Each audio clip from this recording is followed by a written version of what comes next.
kwanga boayo Motimanya miel Yesu Liki kwanga fiesu Anyama na ulenye miel Liki kwanga boayo Motimanya miel Yesu Liki kwanga fiesu Anyabla na ulenye miel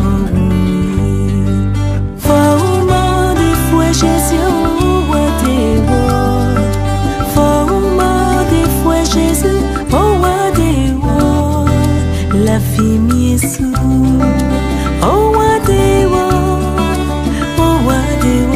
oh ma ananga mangwa oh ma ananga mangwa Fauma de fouet Jésus wadewo Fauma de fouet Jésus oh wadewo La fille Yesu oh wadewo oh ma ananga mangwa oh ma ananga mangwa oh ma ananga mangwa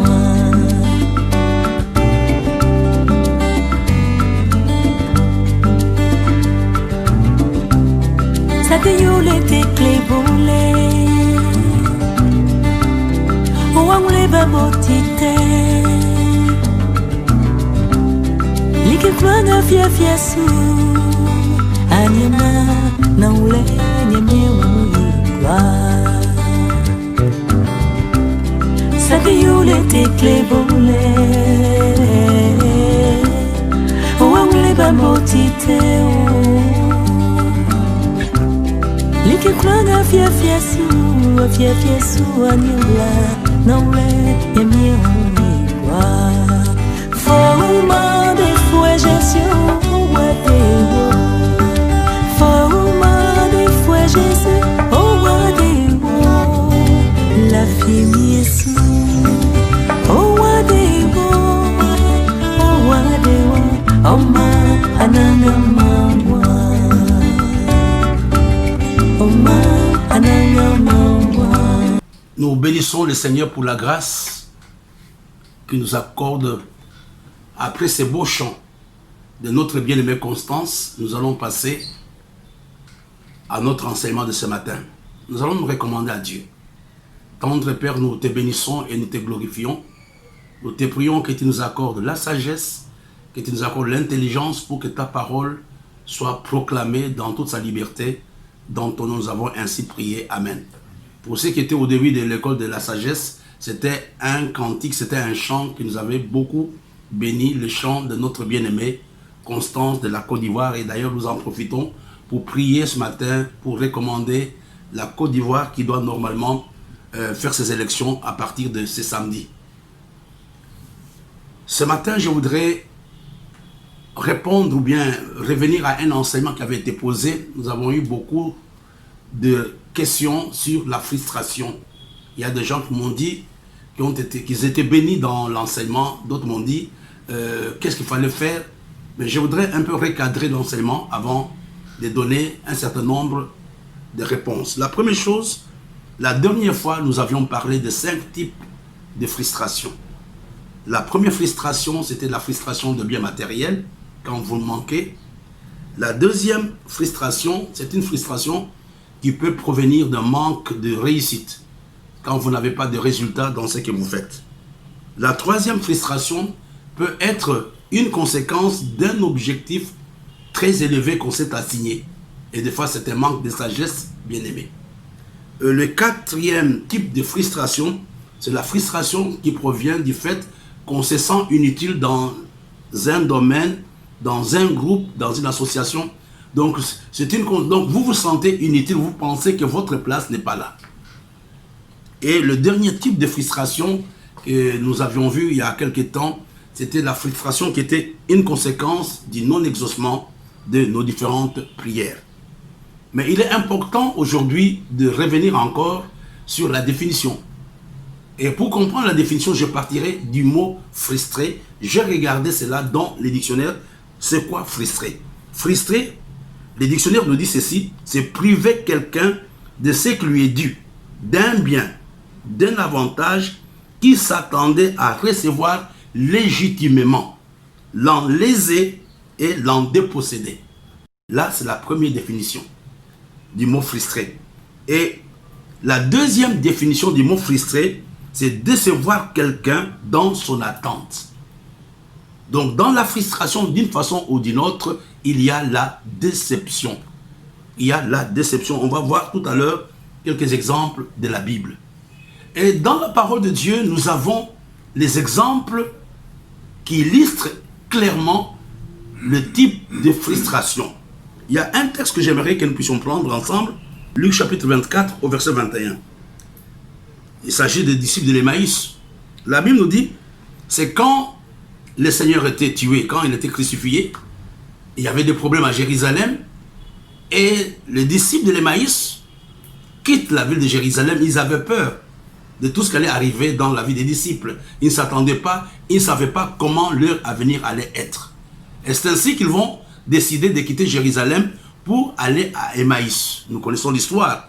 Et quand ils étaient en train de partir, le Seigneur va être avec eux. Mais ils n'ont pas réalisé que c'était Jésus qui était avec eux. Mais je vais vous donner ici une phrase qui peut nous aider à comprendre c'est quoi la frustration. Regardez ce qu'ils disent au verset 21. Luc chapitre 24, verset 21. Nous espérions que ce serait lui qui délivrerait Israël. Mais avec tout cela, voici le troisième jour que ces choses se sont passées. Regardez, les disciples de l'Emmaüs étaient dans la frustration. Ils disent que nous espérions que Jésus allait être là. Jésus était venu pour pouvoir délivrer Israël, mais malheureusement, ça fait 3 jours qu'il a été tué.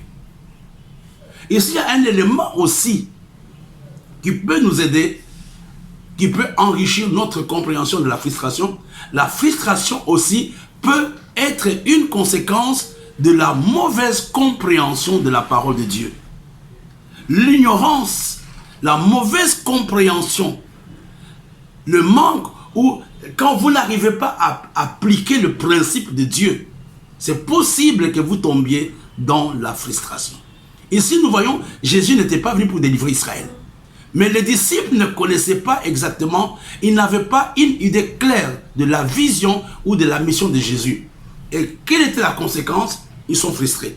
Ils disent, nous espérions que c'est lui qui allait délivrer Israël, mais malheureusement, ça fait 3 jours qu'il a été crucifié.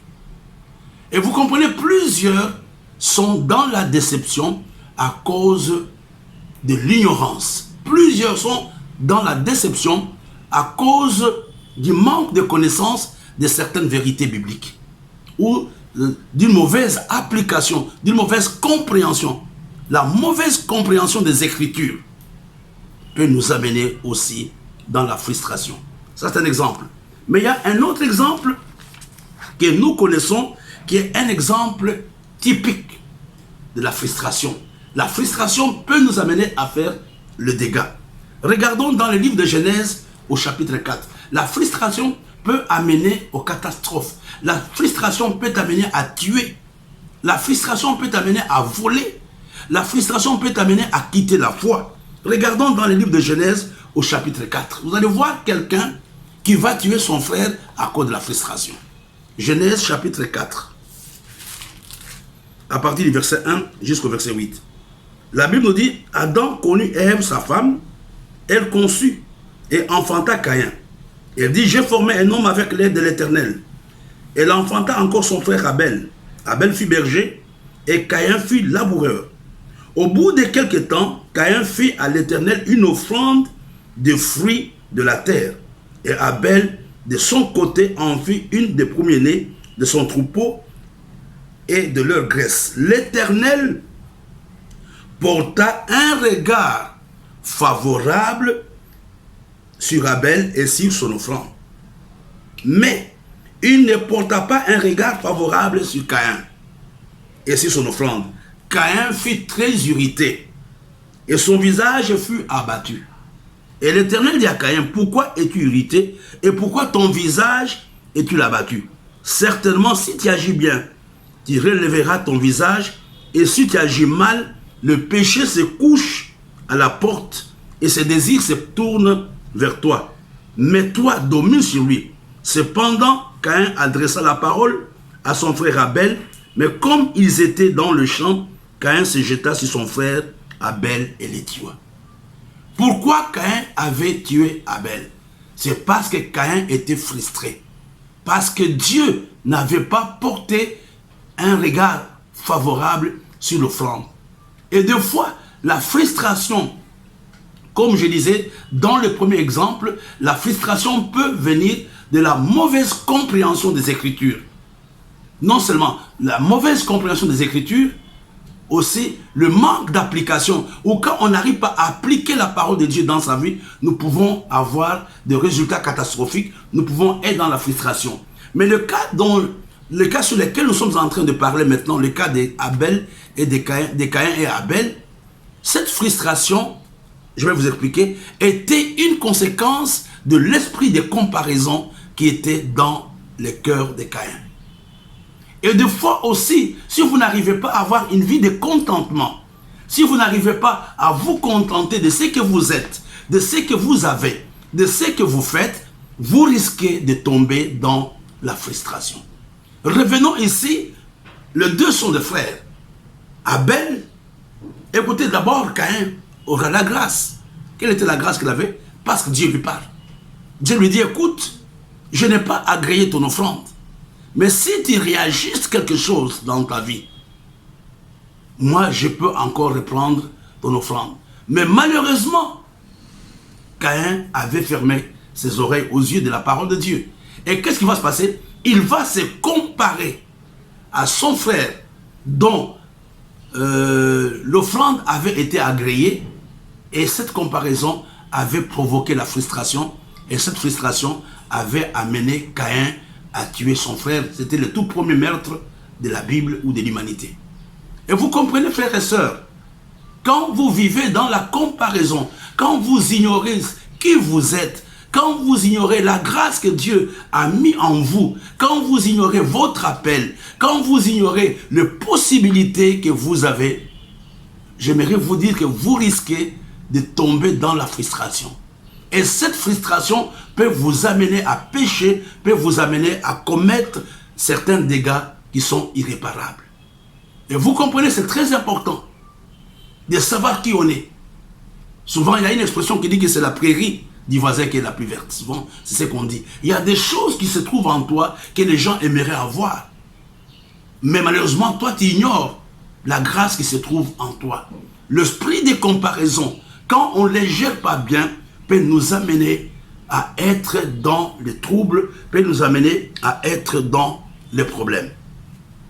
Je vais prendre un autre exemple de la Bible pour que nous puissions bien comprendre cette notion de la frustration. Je parlais d'abord du premier exemple. Le premier exemple, c'était la déception des disciples de l'Emmaüs qui pensaient que Jésus était venu pour délivrer Israël et à sa mort. Et pourtant, les Écritures disaient clairement qu'il allait être tué. Ce n'était pas quelque chose de... Et lui-même, Jésus en avait parlé. Il avait dit à ses disciples, je vais mourir, etc. Mais les disciples n'avaient pas cru en cela. Et maintenant, quand Jésus va être crucifié, les disciples vont être dans la déception. Pourquoi ils étaient dans la déception? Parce qu'ils avaient oublié, parce qu'ils ignoraient d'abord quelle était la mission de Jésus, et de deux, ils avaient lâché la parole que Jésus leur avait donnée.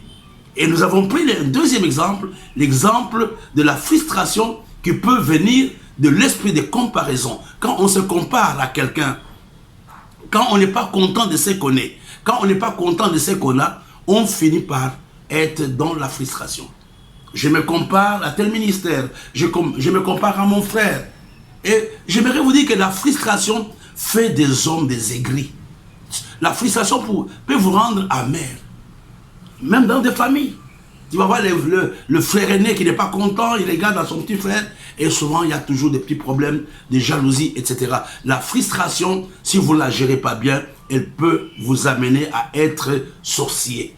La frustration, si vous ne la gérez pas bien, peut vous mettre dans la jalousie et qui vous rend aigre, qui vous rend amer et qui vous met d'une façon permanente dans l'amertume. Regardons un autre texte, parce que nous sommes en train de parler de la frustration. J'ai pris le premier exemple des disciples de l'Emmaüs. Le deuxième exemple, j'ai pris le cas de Caïn et son frère Abel. Maintenant, on va prendre un autre texte, qui est aussi un texte que beaucoup de gens connaissent, parce que nous les connaissons à partir de l'école de dimanche. Voilà. Dans le livre de Luc chapitre 15, verset 29 au verset 30, il s'agit de l'histoire de l'enfant prodigue. Les deux frères qui étaient dans la même maison, le plus jeune avait demandé son héritage à son père. Il est parti, il a dilapidé. Ce n'est pas ça notre histoire. Mais revenons d'abord dans le texte que je vais vous donner tout à l'heure. Luc chapitre 15, verset 29 au verset 30. La Bible nous dit, mais il répondait à son père, voici, il y a tant d'années que je te sers sans avoir jamais transgressé tes ordres. Et jamais tu m'as donné un chevreau pour que je me réjouisse avec mes amis. Et quand ton fils, il n'a pas dit mon frère, et quand ton fils est arrivé, c'est lui qui a mangé bien avec les prostituées, c'est pour lui que tu as tué les veaux gras. Nous voyons le langage de ses grands frères, c'était aussi un langage de frustration. Donc il reproche à son frère, à son père, il a dit, écoute, mon frère ici, il a dilapidé tout ce qu'il avait. Tu es en train de t'occuper de lui. Mais moi, tu n'as jamais rien fait pour moi, depuis que nous sommes ensemble. Donc nous voyons, c'était un langage, non seulement de déception, mais un langage de colère. Et des fois, la frustration peut s'accompagner de la colère. Mais regardez ce que son papa lui dit. Vous allez comprendre pourquoi certaines frustrations sont dans nos vies. Son papa répond à partir du verset 31. Mon enfant, lui dit le père, tu es toujours avec moi et tout ce que j'ai est à toi. Il fallait bien s'égayer et se réjouir parce que ton frère, que voici, était mort et qu'il est revenu à la vie, parce qu'il était perdu et qu'il est retrouvé. Donc regardons, mes bien-aimés, le papa lui dit exactement, je n'avais pas besoin, tu n'avais pas besoin de me demander la permission de manger quelque chose. Tout ce qui est en moi t'appartient. L'enfant ici était dans la frustration à cause de l'esprit de comparaison. Il pensait que son papa ne le traitait pas bien. Deuxièmement, il ne connaissait pas que ce qui était à son père était aussi à lui. Donc nous voyons ici, mes bien-aimés, qu'il y a plusieurs choses qui peuvent créer la frustration dans la vie de l'homme. Ici, c'est un langage de quelqu'un qui est déçu. Il dit, ton fils est arrivé. Il n'a pas dit mon frère, ton fils. Il n'a même pas cité son nom. La frustration peut aussi affecter les relations avec notre entourage. Un homme frustré, dans la plupart des cas, n'a pas de relation saine avec son entourage. La frustration peut faire de toi un hypocrite. Il suffit qu'on te dise quelque chose, tu vas comprendre les choses à ta façon. Pourquoi? Parce que dans ton cœur, il y a quelque chose qui n'est pas droit. Donc nous voyons ici, cet enfant, je crois, il avait déjà beaucoup encaissé. Et là, il va s'ouvrir. Il dit, écoute, mon frère, il n'a pas dit mon frère, mais ton fils. Nous devons faire attention par rapport à la frustration. Je voudrais, avant de terminer, il y a un texte que je voudrais vous donner, parce qu'il est très important pour clôturer cette partie. Dans le livre de Psaume 13, on peut lire tous les textes. Psaume 13. Jusqu'à quand, Éternel, m'oublieras-tu sans cesse? Jusqu'à quand me cacheras-tu ta face? Jusqu'à quand aurai-je des soucis dans mon âme et chaque jour de chagrin dans mon cœur? Jusqu'à quand mon ennemi se lèvera-t-il contre moi? Éternel, regarde, réponds-moi, Éternel, mon Dieu. Donne à mes yeux la clarté, afin que je ne m'endorme pas du sommeil de la mort, afin que mon ennemi ne dise pas, je l'ai vaincu, et que mes adversaires ne se réjouissent pas si je chancelle. Mais moi, j'ai confiance en ta bonté. J'ai de l'allégresse dans le cœur. À cause de ton salut, je chante à l'Éternel car il m'a fait du bien. Ici, mes frères et sœurs, le texte ici, le psaume 13, on l'appelle aussi le psaume de frustration de David. Donc, David était convaincu, il avait l'impression que Dieu l'avait oublié. Ici, je voudrais donner aussi un autre, j'ajoute sur ce que je venais de dire. Dans la frustration, vous avez l'impression que Dieu est contre vous. Dans la frustration, vous avez l'impression que Dieu a oublié votre église, Dieu a oublié votre famille, Dieu a oublié tout ce que vous êtes. En un mot, la frustration, nous pouvons la résumer. C'est un ensemble de soucis et de chagrins, avec la pensée que Dieu m'a déçu. Dieu m'a oublié. La frustration, dans n'importe quelle frustration, il y a ces deux mots clés. Le premier mot, souci, comme nous venons de le voir. Le deuxième mot, chagrin. Troisième mot, vous avez l'impression que Dieu vous a oublié. Mais dans chaque frustration, il y a le danger. Et je vais continuer avec cet enseignement le samedi. N'oublions pas, demain, nous avons toute la journée de jeûne et prière. Je vais reprendre quelques annonces à partir du mercredi, de mardi 3 novembre. Nous allons réajuster le programme actuel. Donc, nous allons avoir des diffusions par semaine, tous les mardis de 8h à 8h30 et tous les vendredis, après la prière matinale, de 8h à 8h30. Donc, quand nous faisons la somme, on aura toujours 60 minutes parce que pour le moment, nos programmes n'ont que 20 minutes. Donc, nous faisons 3 passages, le mardi, le jeudi et le samedi. Et quand vous additionnez, vous trouvez 60 minutes. Mais à partir de la semaine prochaine, à partir du début du mois de novembre, la semaine prochaine déjà, nous allons avoir seulement 2 diffusions, mais chaque diffusion aura 30 minutes. Que Dieu vous bénisse et priez que Dieu vous aide à ne pas être un homme frustré. Nous bénissons Dieu pour la grâce qu'il nous a accordée. Amen. Too much, excess love.